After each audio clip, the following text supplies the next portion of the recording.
அவங்களுக்கு தெரிஞ்சு காசு வட்டமான காசெல்லாம் கொண்டு வந்து அவங்க இப்போ பார்த்ததா இல்லைங்க. அவன் கொண்டு வந்தேன் அங்கிருந்து இந்தியா பூரா அவன் ஆண்டுகிட்டு இருந்தான்.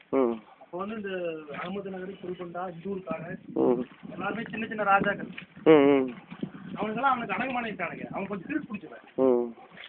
அதுக்கு ஹைதராபாத்கார நிஜம் அந்த அங்க ஒரு ராஜா இருந்தாங்க. அவன் பேச கேட்க மாட்டேங்கிறான்னு சொல்லிட்டு அங்கிருந்து இங்க வந்து இந்த ஊரை பிடிச்சி ஹைதராபாத் அடிச்சு இந்த ஊர்ல வந்து இருந்துருக்கியா. அவனுக்கு டெல்லி பிடிக்காம போச்சு.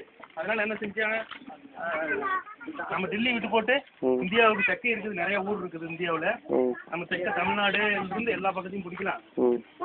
அதனால வந்து நம்ம இங்க வந்து தலைநகர் ஆகிக்கலாம்னு சொல்லிட்டு இங்க வந்து இப்போ அவன் ஜெயிச்சா பாத்தீங்களா, அவன் என்ன செஞ்சான்னு தெரியுமா? ஜெயிச்சவன அவன் மகனுக்கு அவனை வெட்டி உரிச்சு அவன் மகனுக்கு நல்லா வறுத்து அவனுக்கு ஓடி விட்டு அப்படியா நல்லா நைட்டு எல்லாம் உப்பு தொடவி காத்து போகாத அந்த ஆட்டு தோல் போட்டு கட்டி விட்டியான் அவனை. காலையில எதிர்த்து பார்த்தா அப்படியே எடுத்து அது ஆட்டு தோலோட சேர்ந்து அந்த தோலும் வந்து அந்த நினைவாக வந்து கட்டின